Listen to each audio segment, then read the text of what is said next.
হিন্দু ভাইরা বলছে আল্লাহ একজন, ঈশ্বর একজন, ব্রহ্মা একজন।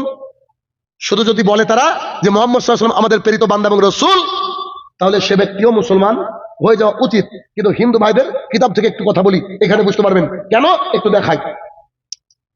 ভবিষ্য পুরাণ, পুরাণ রয়েছে 18 প্রকার। ভবিষ্য পুরাণ 3 নম্বর খণ্ড, 3 নম্বর অধ্যায়, 3 নম্বর অনুচ্ছেদ, 5 এবং 7 নম্বর মন্ত্র। 3 নম্বর অধ্যায়, 3 নম্বর খণ্ড, 3 নম্বর অনুচ্ছেদ, ভবিষ্য পুরাণ। আপনার মন্ত্র নম্বর, শ্লোক নম্বর হচ্ছে 5 এবং 6। এখানে বলা হচ্ছে মুহাম্মাদীতি খ্যাত শিষ্য শাখা সমন্বিত নিপশ্চব মহাদেবা মরুস্থল নিবাসী নমঃ। হুবহু বাক্য রয়েছে, একটু এদিক ওদিক হবে না। কি বলা হচ্ছে? মুহাম্মাদীতি খ্যাত, মোহাম্মদ নামের একজন বিখ্যাত ব্যক্তি আসবে, শিষ্য শাখা সমন্বিত, তার সাথে থাকবে তার শিষ্যরা, থাকবে আবু বকর, থাকবে উসমান, থাকবে আলী, থাকবে আরো সাহাবায়ে কেরাম। নিপশ্চাৎ মহাদেব মরুস্থল নিবাসী, তিনি মরুভূমির মধ্য থেকে উঠে আসবেন। তাকে নমস্কার। মুহাম্মদ সাল্লাল্লাহু আলাইহি ওয়াসাল্লাম নামে একজন বিখ্যাত ব্যক্তি আসবে, মরুস্থল নিবাসী হবেন, তাকে আগে থেকে নমস্কার। তার সাথে থাকবে সাহাবায়ে কেরাম, খোলাফায়ে রাশিদিন, ঠিক না? তাহলে হিন্দুদের মাবুদ হয়ে গেল এক, এবং হিন্দুদের নবী হয়ে গেল মুহাম্মদ রাসূলুল্লাহ সাল্লাল্লাহু আলাইহি ওয়াসাল্লাম। আপনার আমার মাবুদ কজন? এক। আর মুহাম্মদ সাল্লাল্লাহু আলাইহি ওয়াসাল্লাম আমাদের কে? নবী। তাহলে হিসাবে আমাদের আর হিন্দুদের মধ্যে তফাৎ থাকলো কি? থাকলো না। কিন্তু বিষয় হচ্ছে তবুও আল্লাহ সুবহানাহু ওয়া তাআলা বলছেন ইন্না দীনা ইনদাল্লাহিল ইসলাম, আমার কাছে একমাত্র মনোনীত ধর্ম কি? ইসলাম। ইহুদি জান্নাতে যাবে না, খ্রিস্টান জান্নাতে যাবে না, হিন্দু জান্নাতে যাবে না, বৌদ্ধ জান্নাতে যাবে না, পারসি জান্নাতে যাবে না, কেউ জান্নাতে যাবে না, শুধুমাত্র মুসলমান ছাড়া। আল্লাহ তাআলা ঘোষণা করে দিয়েছেন। তো আল্লাহ তাআলা যে ঘোষণা করে দিলেন মুসলমান ছাড়া জান্নাতে যাবে না, এখন এই লোকের কি হবে? এই লোকের কি হবে দেখেন তো একটু। এ বলছে আল্লাহ একজন, এর নাম হচ্ছে আব্দুর রহমান, আর এর নাম হচ্ছে চণ্ডীদাস। হিন্দু মুসলমান। আব্দুর রহমান বলছে আমাদের মাবুদ একজন, চণ্ডীদাস বলছে আমাদের ব্রহ্মা একজন। বলছে তো। আব্দুর রহমান বলছে আমাদের নবী মুহাম্মদ সাল্লাল্লাহু আলাইহি ওয়াসাল্লাম, চণ্ডীদাস বলছেন আমাদের শেষ নবী মুহাম্মদ সাল্লাল্লাহু আলাইহি ওয়াসাল্লাম। আব্দুর রহমান চলে যাচ্ছে আপনার ওই দরগাতে, যায় কি যায় না? দরগাতে যাচ্ছে।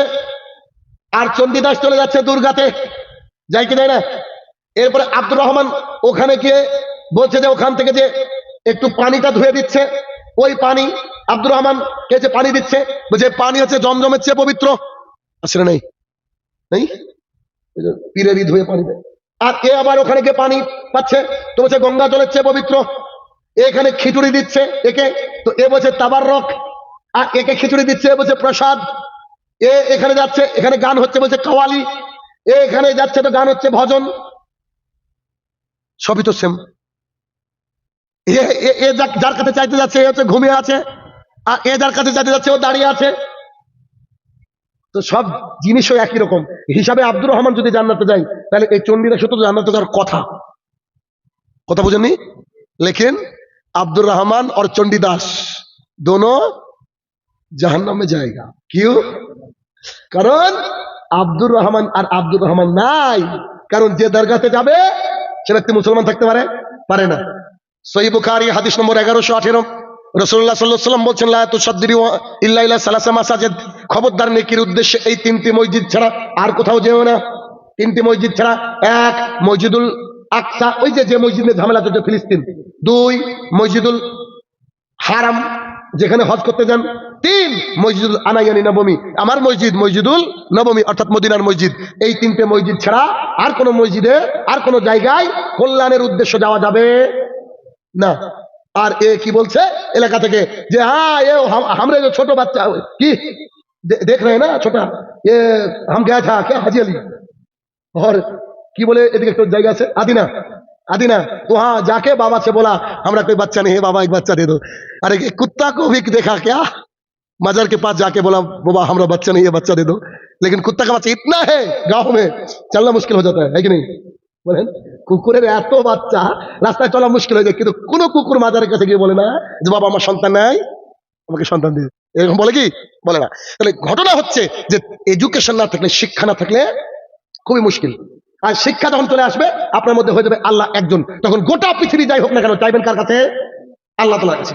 আল্লাহ তাআলার কাছে চাইবেন। যেমন গতকাল পরশু দুদিন প্রচন্ড বৃষ্টি, অনেক প্রোগ্রাম ক্যান্সেল হয়ে গেছে বৃষ্টির কারণে।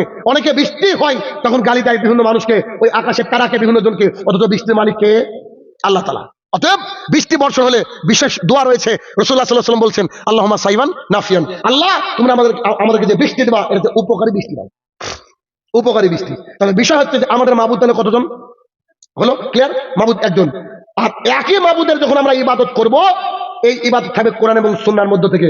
রাসূলুল্লাহ সাল্লাল্লাহু আলাইহি ওয়াসাল্লাম আমাদেরকে যেভাবে ইবাদতের কথা দেখিয়ে গিয়েছেন ওইভাবে আমরা ইবাদত করব। একটু আমরা দেখবো, দেখি আমাদের ইবাদতটা মিলে কিনা আল্লাহ এবং আল্লাহ রাসূল যা বলেছেন সেটা কি। আচ্ছা, আপনার এলাকায় চল্লিশা হয়? চল্লিশা, ওই যে মানুষ মারা যাওয়ার পর যে ওই যে খানা একটা হয় না 40 দিন পর, এটা হয়? আচ্ছা, তো 40 দিন পর যে খানা, এটা কি কোরআন সুন্নাতে সাবিত আছে? কিন্তু যারা করে তাদের তো দলিল আছে। তাদেরকে জিজ্ঞাসা করেন যে ভাই এই যে 40 আপনারা করেন, इसका দলিল दीजिए, তো ও লোক কি বলবে? না না, হ্যাঁ না, আরে খানে পিনে কা চিজ कोई হারাম থোড়ি খারাও না, বলবে কি বলবে না? আনাস রাদিয়াল্লাহু তাআলা আনহু বলেন, রাসূলুল্লাহ সাল্লাল্লাহু আলাইহি ওয়াসাল্লাম বলেছেন, তিনি রাস্তা দিয়ে যাচ্ছিলেন, যাওয়ার অবস্থায় একটা খেজুর কুড়িয়ে পেলেন। খেজুরটাকে নিয়ে বলছেন, ও আনাস শুনে রাখো, আমার যে ইচ্ছা হচ্ছে খেজুরটাকে খাই, কিন্তু আমার মনে হচ্ছে এটা হচ্ছে সাদাকার মাল হবে, সাদাকার খেজুর, এই জন্য আমি এটাকে ছেড়ে দিলাম, আমি এটাকে খাচ্ছি না। কিসের মাল? সাদাকার। আচ্ছা, ওই মালটা যে সাদাকার, এর কোনো গ্যারান্টি আছে? নাই। কিন্তু তিনি আশঙ্কা করছিলেন, আইডিয়া করছিলেন, মেবি এটা সাদাকার মাল হতে পারে, কিন্তু দুঃখের বিষয় ওটা হয়তো সাদাকার মাল নাও হতে পারে। রাসূলুল্লাহ সাল্লাল্লাহু আলাইহি ওয়াসাল্লাম ওটাকে ফেলে দিলেন আর খেলেন না। এই 40 যারা করেন তারা কান খুলে শুনে রাখেন, এমনি তো দলিল নাই, আরেকটা দলিল শুনে রাখেন। সেটা কি? যে সাদাকা যারা খাবে তারা হবে ভিখারি মিসকিন। কথা বুঝতে পারছেন? সাদাকা যারা খাবে তারা কি? ভিখারি মিসকিন। তো ভিখারি মিসকিন তো দেখলাম না আপনার বাড়িতে নিমন্ত্রণ হলো। আপনার বাড়িতে যে সব কোটটাই পড়া শিক্ষিত ভদ্র ভদ্র ভালো ভালো মানুষ, এলাকার মেম্বার, এলাকার প্রধান, এলাকার বড় বড় মানুষকে দাওয়াত দিলেন, তো এ লোক কব ভিখারি हो गया भाई? এরা কি ভিখারি? वही लोग भिखारी है, सही में वही लोग भिखारी है। তো বিষয় হচ্ছে যারা ভিখারি কেবলমাত্র তারা এই খাবার খাবে, তাছাড়া খাবার খাবে না। ও রাসূলুল্লাহ সাল্লাল্লাহু আলাইহি ওয়াসাল্লামের তরিকায় হলো কি? এই মালদায় একজন প্রশ্ন করছে সেদিন, বলছে যে এই খাতনা বুঝেন কি? খাতনা সুন্নত, ও তো সুন্নতি বলে মানুষ। তো বলছে যে খাতনা होने के बाद খানা আছে না কেন এলাকায়? সুন্নত করার পর খানা আছে না? প্রচুর পরিমাণে আছে, গরু জবাই করে। তো বলছে যে এই সুন্নত হওয়ার পরে কি খানা জায়েজ আছে নাকি? তা আমি বললাম আচ্ছা ঠিক আছে, এর দলিল দিচ্ছি যে এই যে নাখুন আমরা কাটি, এটাকে সুন্নত বলা হয়। এই বগলে যে লোম আমাদের, এটাকে কাটা, এটাকে কি কাটা? তো বগলে লোম ফেলার সময় কি দাওয়াত দেয় নাকি মানুষকে? কত বড় বিয়াদব আছে নাই? এই শ্রেণীর মানুষ আবার যারা 20 রাকাত তারাবি পড়ে, আছে না? 8 রাকাত তারাবি, 20 রাকাত তারাবি নিয়ে সমাজে ঝামেলা আছে না নাই? 8 আর 20 নিয়ে ঝামেলা হওয়া উচিত না। উচিত হচ্ছে যে সালাত কতটা দীর্ঘ হচ্ছে তাই নিয়ে। কথা বুঝেনি? আয়েশা রাদিয়াল্লাহু তাআলা আনহা বলছেন, রাসূলুল্লাহ সাল্লাল্লাহু আলাইহি ওয়াসাল্লাম এত দীর্ঘ নামাজ পড়তেন, এত দীর্ঘ নামাজ পড়তেন, তিনার পা ফুলে যেত। সূরা বাকারা শেষ করে দিতেন, আলে ইমরান শেষ করে দিতেন। সাহাবায়ে কেরাম পেছনে যখন দাঁড়িয়ে থেকে কিরাত শুনতেন, ভাবতেন আজকে বোধহয় সাহারি খাওয়া হবে না। আর আমাদের 20 রাকাত প্লাস ওদিকে আরো 17, 37 রাকাতের প্যাকেজ 30 মিনিটে খালাস, আছে না নাই? মানে তাড়াতাড়ি তারাবি, তারাবি তাড়াতাড়ি, তারবি হাতুন ধাতু থেকে তারাবি এসেছে, তারাবি মানে ধীরে ধীরে বিশ্রাম নিয়ে নিয়ে তারাবি, কিন্তু তারাবি নয়। এবার সবাই বলছে যে কেন আমরা যদি বাড়াই একটু, তারাবি 8 পড়েন আপনারা, আমরা 20 পড়ি, 20 পড়ি, অসুবিধা কি আছে? আমরা একটু বাড়িয়ে দিলাম। আমি বলি অসুবিধা নাই, অসুবিধা কিচ্ছু নাই। তবে তারাবি পড়া কি সুন্নাহ নাকি ওয়াজিব? সুন্নাহ, সুন্নাহ শিখে রাখুন। তারাবি সারা জীবন না পড়লে কোনো যায় আসে না, তবে পড়লে বিশাল বড় নেকি আছে। কেমন নেকি? আন আবি হুরায়রা রাদিয়াল্লাহু তাআলা আনহু قال قال رسول الله সাল্লাল্লাহু আলাইহি ওয়াসাল্লাম, আবু হুরায়রা রাদিয়াল্লাহু তাআলা আনহু বলেন, রাসূলুল্লাহ সাল্লাল্লাহু আলাইহি ওয়াসাল্লাম বলেছেন, মান কামা রমাদান ঈমানান ওয়া ইহতিসাবান গুফিরা লাহু মা তাকাদ্দামা মিন জামবি। কোন ব্যক্তি যদি রমাদান মাসে রাত্রি বেলায় কিয়ামুল লাইল অর্থাৎ তারাবি সালাত আদায় করে, পেছনে তার যত গুনাহ সব ক্ষমা করে দেওয়া হয়। কথা বুঝছেন? পেছনে যত গুনাহ থাকে কি করা হয় বলেন? সব ক্ষমা করে দেওয়া হয় তারাবি পড়ার জন্য। তো এখন এক লোক দলিল দিচ্ছে, আরে নামাজ এত ভালো কাজ, এটাকে যদি বাড়ায় অসুবিধা কি? খাতনা এত ভালো কাজ, এখানে একটু খেতে দিত ভালো, অসুবিধা কি? তো ভালো কাজ কি রাসূল সাল্লাল্লাহু আলাইহি ওয়াসাল্লাম বুঝতেন না? সাহাবায়ে কেরাম বুঝতেন না? তো তাদেরকে আমি একটা দলিল দিয়ে, দলিল আপনারা দিবেন, এর উপরে উঠতে পারবেন। আর দলিলটা কি? তাকে বলবেন যে ভাই আপনার বেটা যখন সুন্নত করবেন, সুন্নত খাতনা করবেন, তো খাতনা করা কি সুন্নাহ, তারাবি সুন্নাহ। আজকে বাড়িয়েছেন 20, আচ্ছা ওকে, তারাবি বাড়িয়েছেন। তো আপনার যখন বাচ্চার খাতনা করবেন, তো খাতনার জন্য এতটুকু কাটতে হয়তো, ঠিক আছে না? तो थोड़ा और कठिन है। आज से 20 तक लेकर चला गया, कोई मुश्किल, यहां तक करना चाहिए, लेकिन थोड़ा और कठिन है। সুবহানাল্লাহ। বুঝে আসছে কি আসছে না আমার কথা? আসলে আমরা আমাদের নিজের মতো করে কোনো কথা বলতে পারি না, আমরা নিজের মন মতো করে চলতে পারি না। রাসূলুল্লাহ সাল্লাল্লাহু আলাইহি ওয়াসাল্লাম যেমনটা বলেছেন আমাদেরকে, ঠিক তেমন করে আমাদেরকে কাজ করতে হবে। এটার জন্য আমাদেরকে পড়াশোনা জানা লাগবে। রাসূলুল্লাহ সাল্লাল্লাহু আলাইহি ওয়াসাল্লাম যা বলেছেন আমাদেরকে তাই করতে হবে, তার বাইরে কোনো পণ্ডিতি চলবে না। আয়েশা রাদিয়াল্লাহু তাআলা আনহা বলেন, রাসূলুল্লাহ সাল্লাল্লাহু আলাইহি ওয়াসাল্লামের সঙ্গে 3 জন ব্যক্তি দেখা করতে এসেছেন। এসে বলছেন, ও আয়েশা রাদিয়াল্লাহু তাআলা আনহা, আপনি আমাদেরকে বলেন তো আল্লাহ রাসূলের আমল কেমন? আমল জানার পরে তারা বলছে, আমরা তো আম পাবলিক, আর রাসূল সে তো আল্লাহর মনোনীত। তো আয়েশা রাদিয়াল্লাহু তাআলা আনহাকে বলছেন, আচ্ছা ঠিক আছে, আমরা তো আমল জেনে নিলাম। এই কথা বলতে বলতে বলছে যে একজন বলছে যে আমি সারা জীবন সালাত আদায় করব, কিয়ামুল লাইল, সারা রাত সালাত আদায় করব, একটু ঘুমাবো না। আচ্ছা বলেন তো, সালাত আদায় করা ভালো কাজ না খারাপ কাজ? তাহাজ্জুদ তো আবার খুব গুরুত্বপূর্ণ ইবাদত। একজন 3 জনের মধ্যে একজন কি বলছে, সারা রাত পড়বো, আমি ঘুমাবো না। 2 নম্বর জন বলছে আমি সারা জীবন রোজা করবো, একদিনও ছাড়বো না। রোজা করা কত ভালো কাজ, কত ভালো কাজ পরে বলছি। 3, আরেকজন বলছে আমি বিয়েই করবো না। কেন? বিয়ে করলে স্ত্রীকে সময় দিতে হবে, আমি খালি ইবাদত করব। এই 3 জন খারাপ কথা বলেছিল নাকি? হিসাব অনুযায়ী তো ভালো কথা, আমাদের হিসাব অনুযায়ী। তো তিনারা যখন এই কথা আলোচনা করছেন, রাসূলুল্লাহ সাল্লাল্লাহু আলাইহি ওয়াসাল্লাম বেরিয়ে এসে বলে, এই কারা তোমরা? জি আল্লাহ রাসূল আমরা। বলছি তোমরা যা বলছি না, কান খুলে শুনে রাখো। আমি মুহাম্মদ সাল্লাল্লাহু আলাইহি ওয়াসাল্লাম আল্লাহকে যত ভয় করি, তোমরা আল্লাহকে অত ভয় করো না। আমি মুহাম্মদ সাল্লাল্লাহু আলাইহি ওয়াসাল্লাম আল্লাহকে যত চিনি, তোমরা আল্লাহকে চিনো না। আমি রাসূল সাল্লাল্লাহু আলাইহি ওয়াসাল্লাম রাত্রিবেলা তাহাজ্জুদও পড়ি, আবার ঘুমিয়েও থাকি, কারণ শরীরের একটা অধিকার আছে, হক আছে। তোমরা যদি কেউ বলো সারা রাত তাহাজ্জুদের সালাত আদায় করবো, তারা কান খুলে শুনে রাখো, তারা আমার উম্মত না। কথা বুঝছেন? দ্বিতীয় জনকে বলছে, তুমি বললা যে সিয়াম পালন করবো সারা জীবন, তোমার যদি এতই সিয়াম ভালো লাগে, দাউদ আলাইহিস সালামের মতো সিয়াম রাখো, একদিন সিয়াম করো আরেকদিন ছাড়ো, একদিন সিয়াম করো আরেকদিন ছাড়ো। আমি মুহাম্মদ সাল্লাল্লাহু আলাইহি ওয়াসাল্লাম সিয়ামও করি, আবার সিয়াম নাও করি, ছেড়েও দিই। যারা লাগাতার সিয়াম পালন করবে তারা আমার উম্মত নয়। এরপরে রাসূল সাল্লাল্লাহু আলাইহি ওয়াসাল্লাম বলছে, শোনো, তোমার চেয়ে আমি আল্লাহকে ভালো চিনি, তোমার চেয়ে আমি আল্লাহকে ভালো জানি। আমি মুহাম্মদ সাল্লাল্লাহু আলাইহি ওয়াসাল্লাম বিয়ে করেছি, একটা না অনেকগুলা। কথা বুঝতে পারলেন? তার মানে ইবাদত হবে কার কথাই?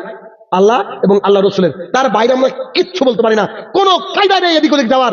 যা আল্লাহ এবং আল্লাহ রসুল বলেছেন ঠিক ওইটা আমরা এভাবে করবো, তাছাড়া কোনো উপায় আমাদের নাই। ইবাদত তাহলে কুল ইন্না সলাতি ওয়া নুসুকি ওয়াল মাহইয়া ওয়াল মামাতি লিল্লাহি রাব্বিল আলামিন। আল্লাহ সুবহানাহু ওয়া তাআলা কোরআনুল কারীমের মধ্যে বলো, আমার সিয়াম, আমার কুরবানি, আমার হজ, আমার যাকাত, এগুলো কার জন্য? তাহলে ওই যে আপনার ওই যে পীরের দরবারে ওই যে মাজারের সামনে যে কুরবানি গুলো দেওয়া হয়, ওগুলো কি আল্লাহর জন্য দেওয়া হয়? কথা বলেন, আল্লাহর জন্য হয়? নিশ্চিত আল্লাহর জন্য নয়, আল্লাহর জন্য নয়। আচ্ছা, তাহলে কি করতে হবে? যে রাসূল সাল্লাল্লাহু আলাইহি ওয়াসাল্লামের আদর্শকে গ্রহণ করতে হবে। আদর্শকে গ্রহণ কি করে করেছিলেন সাহাবায়ে কেরাম দেখেন। আব্দুল্লাহ ইবনে মাসউদ রাদিয়াল্লাহু তাআলা আনহু বলেন, রাসূলুল্লাহ সাল্লাল্লাহু আলাইহি ওয়াসাল্লাম খুতবা দিচ্ছেন মসজিদের মধ্যে। তো তিনি খুতবা দিচ্ছিলেন, খুতবা দেওয়া অবস্থায় তিনি এক পা মসজিদের মধ্যে ঢুকিয়েছেন আর এক পা বাইরে। রাসূল সাল্লাল্লাহু আলাইহি ওয়াসাল্লাম বলছে ইজলিস, ইজলিস মানে সিট ডাউন, বসে পড়ো। তো সঙ্গে সঙ্গে তিনি বসে পড়েছেন, কিন্তু মুহাম্মদ সাল্লাল্লাহু আলাইহি ওয়াসাল্লাম তাকে বসতে বলেননি। কথা বলছেন আমার? তাকে বসতে বলেননি। তিনি কি বলেছেন? খুতবার মধ্যে একটা, আমরা কথা বলছি না, কথা বলার মধ্যে বসের এই শব্দ আসতে পারে। তো জনৈক সাহাবী বলছেন, আমরা রাসূলুল্লাহ সাল্লাল্লাহু আলাইহি ওয়াসাল্লামকে এতটাই মানতাম, তিনি আমাদেরকে যা বলতেন আমরা তার বাইরে যেতাম না, তার বাইরে যেতাম না। আরে আবু হুরায়রা রাদিয়াল্লাহু তাআলা আনহু বলেন, রাসূলুল্লাহ সাল্লাল্লাহু আলাইহি ওয়াসাল্লাম বলেছেন, এই আল্লাহর জমিনে কোন ব্যক্তি কেউ যদি দ্বীন ইসলামকে চর্চা করার জন্য, দ্বীন ইসলামকে জানার জন্য এইভাবে গোল হয়ে বসে আল্লাহর প্রশংসা করে, আমরা শুরুতে আলহামদুলিল্লাহ বলেছিলাম সবাই, এটা কার প্রশংসা? আল্লাহ তাআলা। রাসূলুল্লাহ সাল্লাল্লাহু আলাইহি ওয়াসাল্লাম বলছেন, এরকম গোল হয়ে বসে যখন কেউ আল্লাহর জমিনে আল্লাহর প্রশংসা করে, আল্লাহ তাআলা তার নিকটের ফেরেশতাদেরকে বলে, ও ফেরেশতারা, এই যে বারশোয়ের মানুষ, সোনাতলার মানুষ, আমাকে না দেখে বলছে আলহামদুলিল্লাহ, তারা কি আমাকে দেখেছে? ফেরেশতা বলছে, না, পৃথিবীর কোন চোখ আপনাকে দেখতে পায় না। আল্লাহ তাআলা বলছেন, তাহলে কি করা যায় তুমি বলো তো? ফেরেশতাদেরকে আল্লাহ বলছেন কি করা যায়? তো ফেরেশতারা বলছে, আপনার বান্দা আর আপনি তাদের মাবুদ, আপনার যা ইচ্ছা করেন। আল্লাহ তাআলা বলছে, ওদেরকে সংবাদ দাও, আমি তাদের সবাইকে ক্ষমা করে দিলাম। আপনারা সবাই আজকে ক্ষমা পেয়ে গেছেন। এই হাদিস অনুসারে। কথা বুঝতে পারছেন? তাহলে যারা আসেনি তাদের কি হবে? বাড়িতে গিয়ে কি ক্ষমা দেওয়া যাবে নাকি? যাবে না। তবে দিন ইসলামকে মানলে তবেই ক্ষমা, তাছাড়া কোনো ক্ষমা নাই। এখন আপনি দিন ইসলামকে মানেন না, তাহলে তো আপনার ক্ষমার ক্যাটাগরিতে নাই। কারণ ভারতবর্ষে থাকার জন্য আধার কার্ড তো জরুরি নাকি? তো আধার কার্ড যদি কারণ না থাকে, আর তার কি আর কোনো কাজ আছে নাকি? নেই। সুতরাং যার আধার কার্ড থাকবে সেই এই ক্ষমা পাবে, না পাবো না। কিছুদিন পর হয়তো আমাদের প্রধানমন্ত্রী এসে বলবে যে জিন লোক আধার কার্ড নিয়ে চলে যাও, পাকিস্তান চলে যাও, বাংলাদেশ চলে যাও। তো তখন যদি আপনি আধার কার্ডে লেগে এদিকে ওদিকে ছোড়াছুড়ি করেন, কাজ আছে কি? কাজ নাই। এখন থেকে আপনাকে রেডি করতে হবে। তাহলে 1 নম্বর পয়েন্ট গেল যে রসুলের আদর্শ প্রথমে কি শিক্ষা গ্রহণ করতে হবে। কারণ শিক্ষা ছাড়া একটা জাতি সামনের দিকে এগিয়ে যেতে পারে না। কারণ প্রত্যেকটা, আপনি যদি যুগকে পর্যালোচনা করেন দেখবেন সে যুগে বড় বড় শিক্ষিত মানুষ ছিল, বড় বড় শিক্ষিত মানুষ ছিল। শিক্ষিত যারা সমাজ পরিবর্তন হয় না। আচ্ছা, শিক্ষা যখন চলে আসবে তখন তার মাবুদ হয়ে যাবে কজন? বলেন, শিক্ষা চলে আসলে মাবুদ কজন হবে? একজন। আপনার আমার মাবুদ কজন? একজন। আর মোহাম্মদ সাল্লাল্লাহু আলাইহি ওয়াসাল্লাম, বলেন, মোহাম্মদ সাল্লাল্লাহু আলাইহি ওয়াসাল্লাম আল্লাহর রাসূল, তাই না? তাহলে যে ব্যক্তি মনে করে আমার মাবুদ একজন আর রাসূল সাল্লাল্লাহু আলাইহি ওয়াসাল্লাম হচ্ছে তার প্রেরিত বান্দা এবং রাসূল, সেই ব্যক্তিকে আরবিতে কি বলা হয়? মুসলমান বলা হয় কিনা? হিন্দু ভাইদের একটা ব্রহ্মসূত্র আছে। সেই ব্রহ্মসূত্রটা হচ্ছে এইরকম: একাম ব্রহ্মাদি উতা নাস্তে নাস্তে নিহিনি কিঞ্চন। ভগবান একজন, একজন, দ্বিতীয় কোনো ভগবান নাই। তাহলে মুসলমানের আল্লাহ কজন? কথা বলেন। হিন্দুদের ভগবান কজন? একজন হলো কিনা? এই অনুযায়ী আমরা বলি আশহাদু আল্লা ইলাহা ইল্লাল্লাহ ওয়া আন্না মুহাম্মাদুর রাসূলুল্লাহ। আল্লাহ ছাড়া কোনো হক মাবুদ নেই, মুহাম্মদ সাল্লাল্লাহু আলাইহি ওয়াসাল্লাম তার প্রেরিত বান্দা এবং রাসূল।